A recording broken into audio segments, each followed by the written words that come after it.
우리 옆으로 앞뒤로 한번 인사하겠습니다. 예수님의 부활을 기뻐합니다.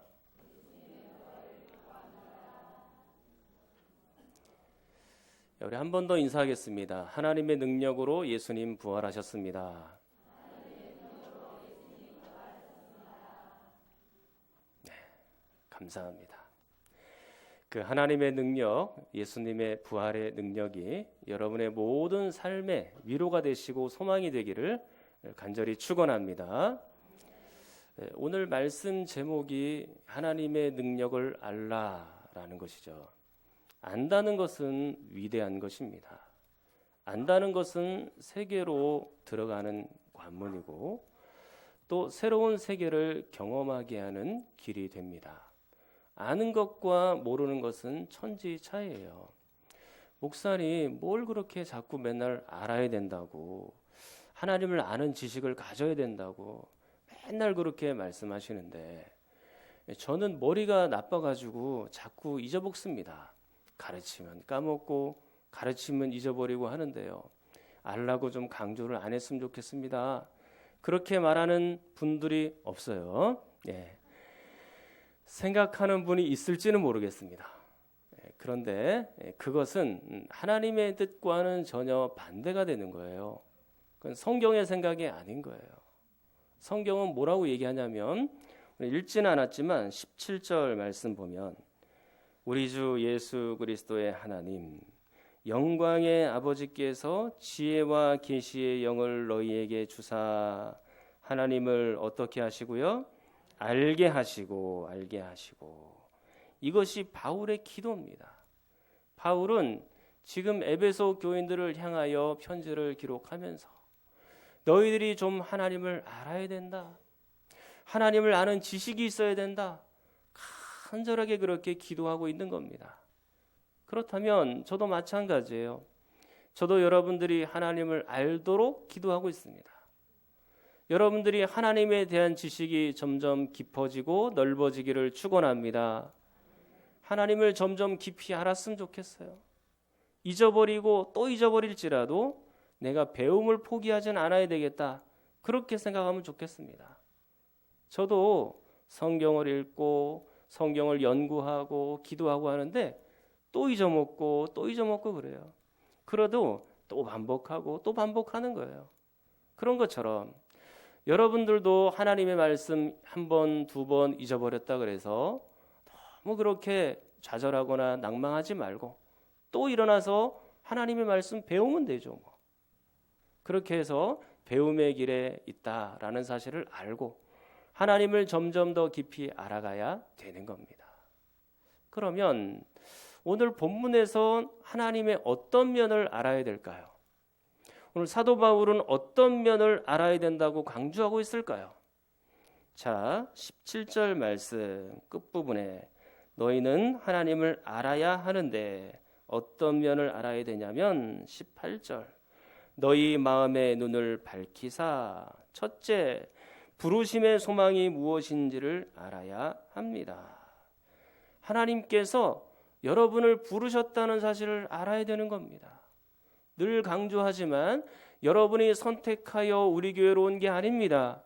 하나님이 여러분들을 불러주신 거예요. 하나님께서 여러분들을 불러주셔서 하나님 안에서 영혼의 닻을 내리게 하셨고 그 하나님의 품 안에서 살게 한 겁니다. 그 소망의 풍성함을 너희들이 좀 알아야 되겠다. 하나님이 너희를 부르셨다는 사실을 꼭 알아라. 그렇게 말하고 있는 거죠. 두 번째, 어떤 하나님을 알아야 됩니까? 18절 성도 안에서 그 기업의 영광이 풍성함을 알아야 합니다. 여기서 이 기업이라는 것이 유산이라는 얘기예요. 이 유산을 누가 주셨다고 말합니까? 하나님께서 우리에게 유산과 기업을 주셨다라고 말씀하고 있습니다. 우리가 유산 하니까 부모님으로부터 유산 물려받을 것 생각하면서 통장이나 물질이나 부동산이나 그런 거 생각하기 쉽잖아요. 그런데 하나님께서 우리에게 주신 유산은 곧 하나님의 나라이고 곧 하나님 그 자체인 줄 믿습니다. 그것이 하나님의 가장 큰 유산이에요. 우리에게 천국을 주셨고 우리에게 하나님 나라를 주셨고 하나님 그 자체를 알게 하신 것, 그것보다 더 큰 유산은 없는 거예요. 자꾸 물질만 생각하지 마십시오. 영적인 것을 먼저 생각하여 하나님으로부터 우리는 너무나 풍성한 걸 이미 받은 거예요. 그러니까 이 풍성함을 너희들이 좀 누리며 살아라. 그 기업이, 그 유산이, 그 하나님이 얼마나 크고 위대한 것이냐, 그 풍성함을 깊이 깨달아라. 그렇게 우리에게 말해놓고 있는 겁니다. 그리고 세 번째 뭘 알아야 할까요? 19절입니다. 자, 19절은 여러분이 읽겠습니다. 시작.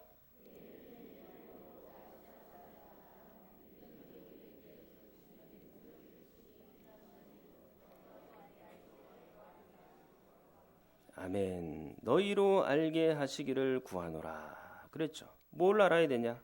19절에 의하면 짧게 설명을 드리면 하나님의 능력을 알아야 된다. 하나님의 능력이 어떠함을 알아야 된다. 그렇게 말씀하고 있는 겁니다. 첫 번째, 두 번째도 매우 중요하지만 오늘은 또 부활주일이니까 이 19절 또 20절 하나님의 능력을 초점을 두면서 이 말씀을 전하도록 하겠습니다. 우리가 교회 안에서 능력이라는 단어가 굉장히 많이 사용되잖아요. 그런데 이 능력이라는 말이 사람에게 붙여질 때는 유능한 사람을 보면서 저 사람 능력 있는 사람이야, 보통 이렇게 얘기하지 않습니까? 근데 이 단어가 하나님께 붙여졌을 때는 이렇게 쓰입니다. 전능하신 하나님, 전능하신 하나님. 하나님의 능력이에요. 하나님은 모든 것을 하실 수 있다, 그런 겁니다. 사람의 능력에는 한계가 있죠. 아무리 능력 있고 아무리 유능하고 실력 있는 사람도 사람에게는 한계가 있어요. 그래서 사람이 지진을 막아낼 수 있습니까? 홍수를 막아낼 수 있습니까? 폭풍을 막아냅니까? 죽음을 막아내지 못하죠. 우리 사람에게는 분명히 한계가 있습니다. 그러나 하나님께는 한계가 없어요. 그래서 하나님의 능력 할 때는 전능하심, 그렇게 표현할 수 있는 것입니다. 하나님의 이 능력이 어떤 면에서 많이 나타날까요? 천지 창조에서 드러납니다. 자, 하나님께서 이 빛을 창조하시고 온 우주를 창조하실 때 뭘로 창조하셨어요? 말씀으로요. 말씀 한마디 하셨는데 빛이 있어라, 그러니까 빛이 쫙 나타난 거예요. 하나님께서 궁창이 열리고 하늘이 열려라, 그러니까 하늘이 쫙 생긴 거예요. 해와 달과 별들아 이 온 우주를 덮어라, 그러니까 이 온 우주의 그 공간에 별이 빽빽하게 들어찬 겁니다. 그 모든 것들이 하나님의 말씀으로, 전능하신 그 하나님의 능력으로 그 모든 것들이 채워지는 겁니다. 그리고 하나님의 어떤 면이 전능함이 드러납니까? 섭리죠, 섭리. 이 섭리에는 두 가지 요소가 있다 그랬죠. 뭐와 뭡니까? 감사합니다. 여전히 우리는 또 배우면 되는 거예요, 그죠? 보존과 통치입니다. 보존과 통치. 다스린다는 거예요. 우주를 만들어 놓고 그냥 그대로 내버려 둔 것이 아니고 지금도 하나님은 그것을 보존하시고 통치하시는 거예요. 별과 별 사이의 간격을 정해 놓으시고, 그리고 또 별의 생선과 별의 소멸을 정해 놓으시고, 우주의 모든 질서들을 따라서 잘 돌아가도록 하나님이 지금도 간섭하시고 섭리하시고 통치하는 겁니다. 사람들은 이 가정을 다스리는 것도 얼마나 힘들어요. 가정 하나 다스리기도 어렵죠. 여러분들 자녀들 말 잘 들으십니까? 감사하네, 잘 들으셔서. 자녀들 말을 참 잘 안 듣죠. 대체로 그런 자녀들이 꽤 있죠. 가정 다스리기도 굉장히 어려운데 하나님은 온 우주를 통치하는 거예요. 우주를 통치하고 다스리고 경영하시는 겁니다. 그 전능하신 능력으로 말이죠. 그리고 하나님의 이 능력, 전능하신 것은 심판에도 나타나 있습니다. 하나님께서 노아의 홍수 심판을 하실 때 하늘에서 물이 떨어지고 땅에서 물이 솟아서 그 온 사람들을 다 멸망시키는 지경까지 이르게 되는데, 그것은 전부 전능하신 하나님의 능력이에요. 엄청난 능력이죠. 그리고 소돔과 고모라 성을 멸망시키실 때 인간이 세운 그 화려한 도시를 한순간에 잿더미로 불로 심판하시는 그런 장면들이 나옵니다. 하나님이 전능하신 능력이에요. 능력으로 그렇게 하시는 겁니다. 뿐만 아니라 하나님의 기적을 한번 생각해 보십시오. 요단강과 홍해바다를 가르실 때 하나님의 능력으로 그것을 가르시고 사람들은 그곳을 육지처럼 지나갔다라고 말합니다. 그리고 이 애굽에서 이스라엘 백성들을 광야를 통과하여 가나안 땅으로 들어가게 하실 때 40년 동안 광야에 있었죠? 40년 동안 광야를 지내면서 그들의 의복이 헤어지지 않았습니다. 그리고 그들의 발이 부르트지 않았고 또 그들이 만나와 메추라기를 먹으면서 살았고 또 땅에서 샘이 솟는 그런 경험도 여러 번 하였죠. 하나님의 전능하신 능력으로 그 일들이 가능한 것입니다. 그리고 오늘 말씀 보니까 또 다른 하나님의 능력이 등장합니다. 여러분 19절을 다시 한번 보십시오. 하나님의 능력을 알아라. 그렇게 해놓고 20절 이하에서는 하나님의 능력이 어떤 것인지 예를 들어서 설명하고 있는 겁니다. 하나님의 능력이 얼마나 큰지를 예를 들어서 설명을 하는데 주로 예수님에 관하여 예를 들어 설명합니다. 자, 20절 말씀 보겠습니다. 그의 능력이 그리스도 안에서 역사하사 죽은 자들 가운데서 다시 살리시고 다시 살리셨다. 이게 뭡니까? 부활이죠. 하나님의 능력이 예수님을 부활시키셨고 다시 살리셨다라고 말하고 있는 겁니다. 그리고 그 하나님의 능력이 하나님 오른편에 앉히셨고 21절 하반절 하나님의 능력이 예수님의 이름을 가장 뛰어나게 하셨고 22절 하나님의 능력이 모든 만물을 예수님의 발 아래 복종하게 하셨고 하나님의 능력이 예수님을 만물 위에 교회의 머리로 삼으셨습니다. 이 모든 것이 하나님의 능력을 예시로 우리에게 들어서 설명하고 있는 것입니다. 그런데 하나님의 능력을 예시로 설명하여 말할 때 가장 첫 번째 자리에 뭘 둔 겁니까? 예수님의 부활을 두고 있는 거예요. 하나님의 능력을 설명할 때 천지 창조, 섭리, 또 심판, 아니면은 기적, 여러 가지 것들을 예를 들어서 설명할 수 있었지만 사도 바울은 가장 첫 자리에 예수님의 부활을 우리에게 설명하고 있는 것입니다. 그러니까 예수님의 부활이 하나님의 능력을 나타내는 일에 있어서 얼마나 중요한 위치를 차지하는가, 그것이 오늘 성경 말씀에 드러나고 나타나 있는 것입니다. 사랑하는 여러분, 여러분들은 예수 그리스도의 부활을 믿으십니까? 여러분들은 예수 그리스도께서 십자가에 죽으셨다가 다시 살아나셨다는 사실을 믿으십니까? 네, 어떤 분들은 이렇게 얘기하는 분들이 있을 수 있습니다. 예수님이 죽었다가 다시 살아나셨다고요? 사람이 어떻게 죽었다가 다시 살아납니까? 그런 일들은 너무 비과학적이고 비이성적입니다. 그렇게 말하는 분들이 있을 수 있겠죠. 그러나 저는 그분들에게 이렇게 반문하고 싶습니다. 과학이 반드시 다 맞는 것입니까? 인간의 이성이 반드시 100% 진리입니까? 그렇게 여쭤보고 싶습니다. 과학은 이 우주가, 하나님께서 창조하신 이 우주가 얼마만큼 큰지도 다 밝혀내지 못했어요. 짐작만 할 뿐이에요. 인간의 이성은 이 지상에 있는 또는 이 우주에 있는 모든 자연 질서의 법칙과 여러 가지 것들을 다 밝혀낼 수 있는 건 아닙니다. 인간의 이성에는 한계가 있어요. 보이는 것도 얼마나 착각합니까? 인간의 이성이 모든 이치를 다 밝혀낼 수 있는 건 아니다, 그 얘기입니다. 사람이 왜 죽습니까? 과학이나 철학이 밝혀냈나요?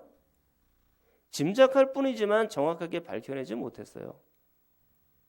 사람이 죽는 원인은 몰라요, 아직도. 그런데 성경은 그것에 대해서 선명하게 얘기하죠. 뭐라고 말씀합니까? 죄 때문에 죽는 것이다 라고 선명하게 말해요. 여러분, 이 우주가 어떻게 탄생되었나요? 인간의 이성과 과학이 그것을 밝혀냈습니까? 물론 여러 가지 설들이 있고 과학적인 이론들이 있습니다만 그것은 말 그대로 짐작일 뿐이에요. 가설일 뿐이에요. 과학이라고 증명되기가 어렵습니다. 그러나 성경은 우리에게 선명하게 말하죠. 태초에 하나님께서 천지를 어떻게 합니까? 창조하셨다라고 말씀합니다.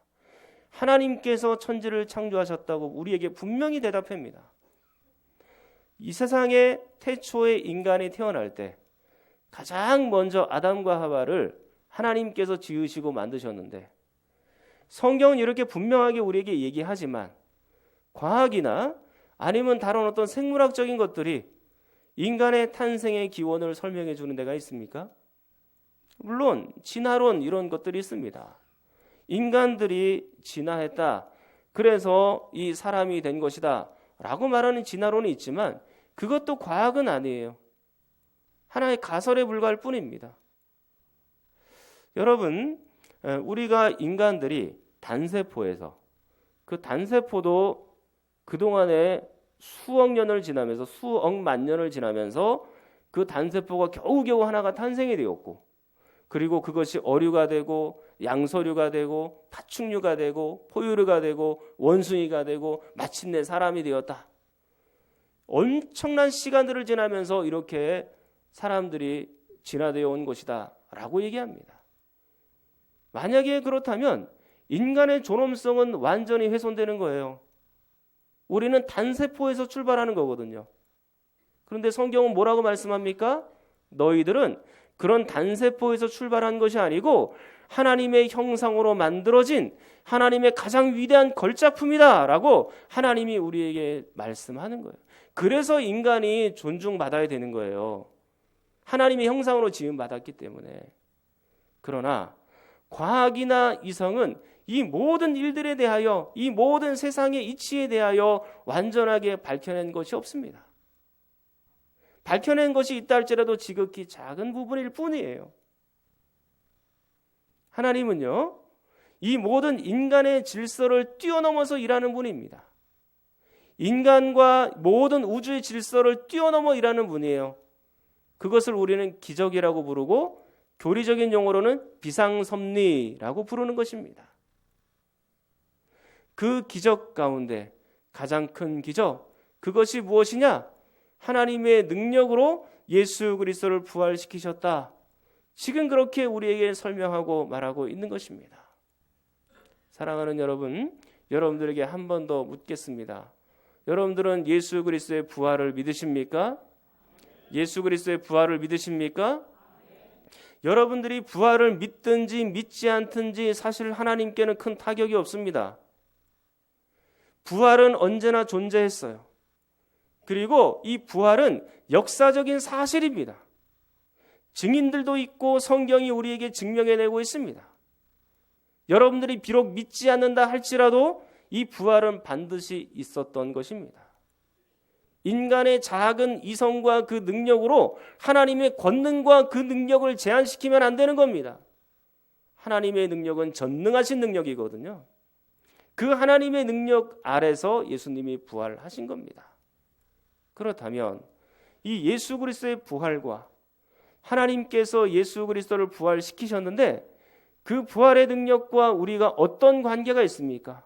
어떤 연관이 있습니까? 자, 우리 성경을 한 장 넘어서 2장 1절로 가서 한번 보십시오. 2장 1절. 여러분이 한번 2장 1절을 읽겠습니다. 시작. 조금 더 설명한 부분이 있는데 2장 5절입니다. 시작.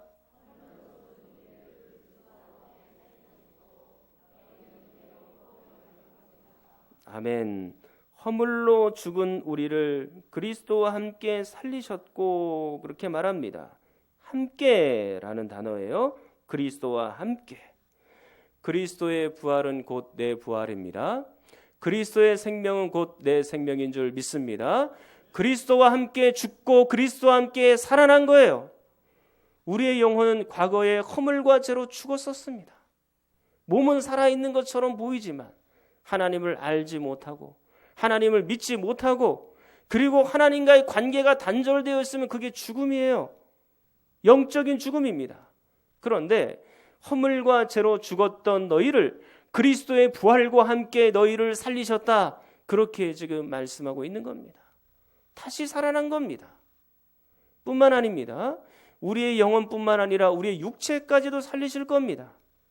우리의 육체가 100년 인생 끝나고 나면 우리의 육체는 흙으로 돌아가게 되겠지만 그러나 예수 그리스도께서 재림하시는 날 우리의 영혼과 육체가 다시 만나 부활체가 되고 그 부활체는 다시 천국으로 인도받게 될 겁니다.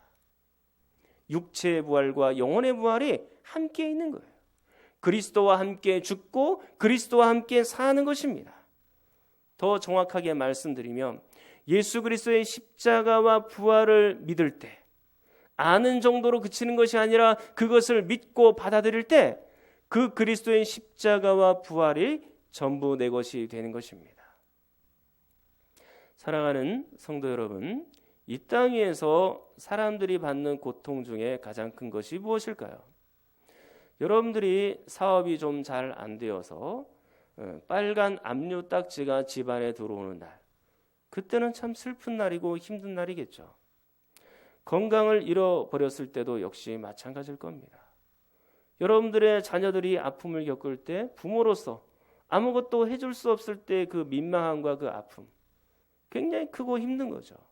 그런데 인간이 받는 고통 중에 가장 큰 것, 인간이 받는 고통 중에 가장 큰 정점은 사망이에요. 죽음이에요. 죽음보다 더 큰 고통은 없습니다. 여러분, 죽음의 권세, 이 죽음의 능력은 굉장한 거예요. 모든 것들을 다 죽입니다. 동물도 죽이고 생물도 죽이고 심지어는 사람도 죽이죠. 어쩌면 사람이 가장 빨리 죽는 그런 존재들 중에 하나예요. 사망의 권세는 엄청난 것입니다. 그래서 모두가 그 사망 앞에서 죽음 앞에서는 벌벌 떨며 본능적으로 살려고 몸부림치고 애를 쓰는 거죠. 사망이 그렇게 무서운 거예요. 그런데 성경은 종종 사망에 대하여 그 권능을 우리에게 이렇게 설명을 합니다.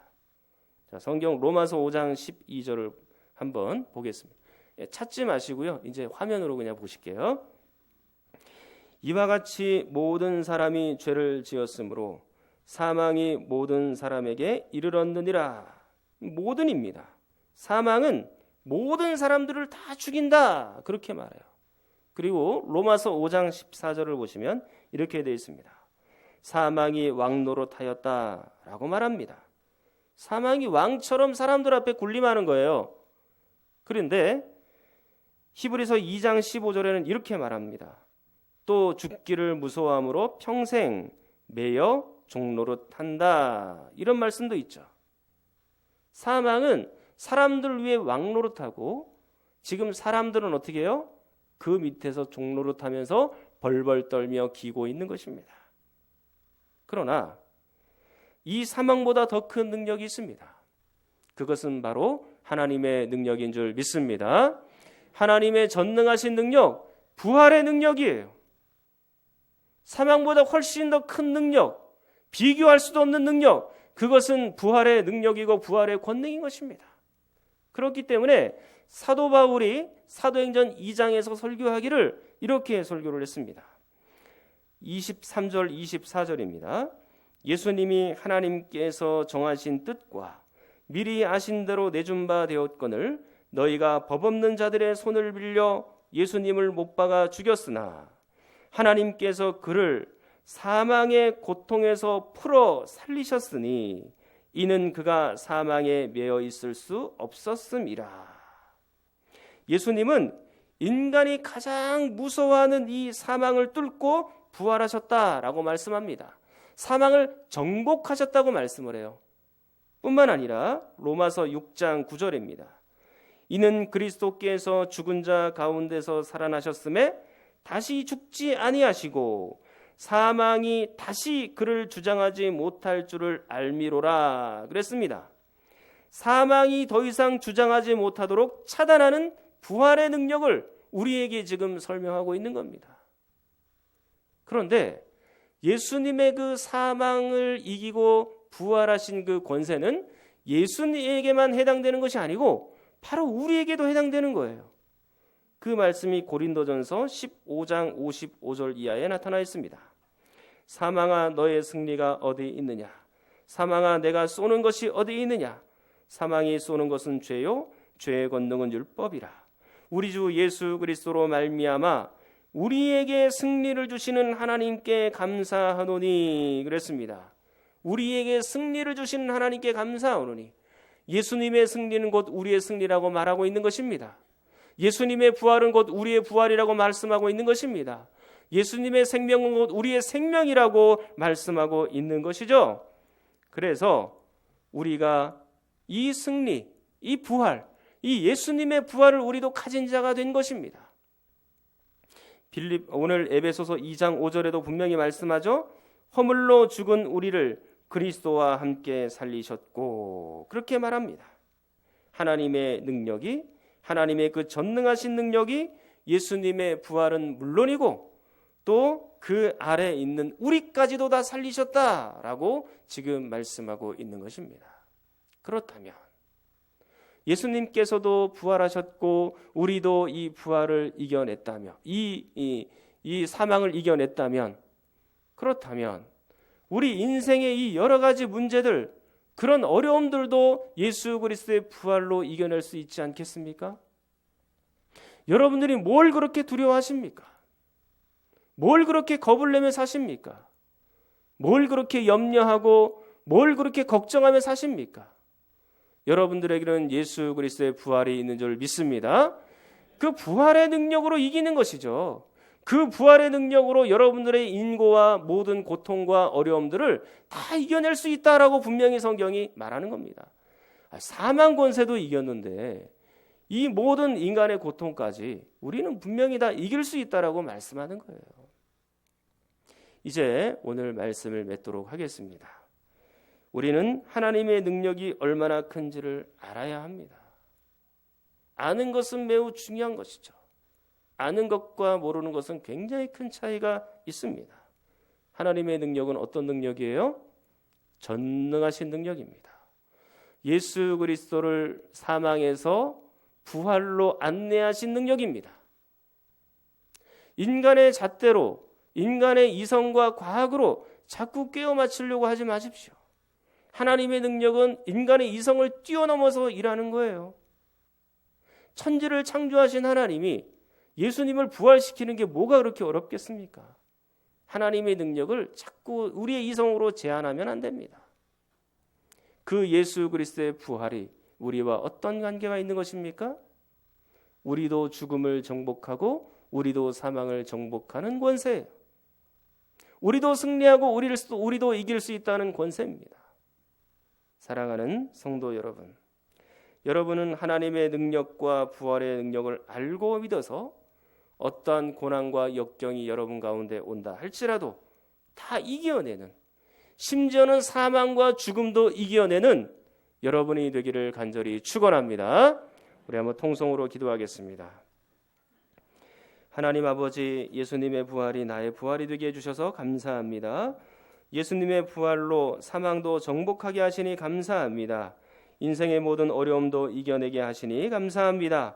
이 땅에 살아가면서 절대 주눅들지 않게 하시고 예수님의 부활을 믿고 담대하게 살게 하여 주시옵소서. 우리 성경 장로님 비롯해서 몸과 영혼이 아픈 분들 부활하신 예수님처럼 이전의 건강한 모습으로 다시 돌아오게 하실 줄 믿습니다. 하나님 앞에 간절한 심정으로 같이 기도합니다.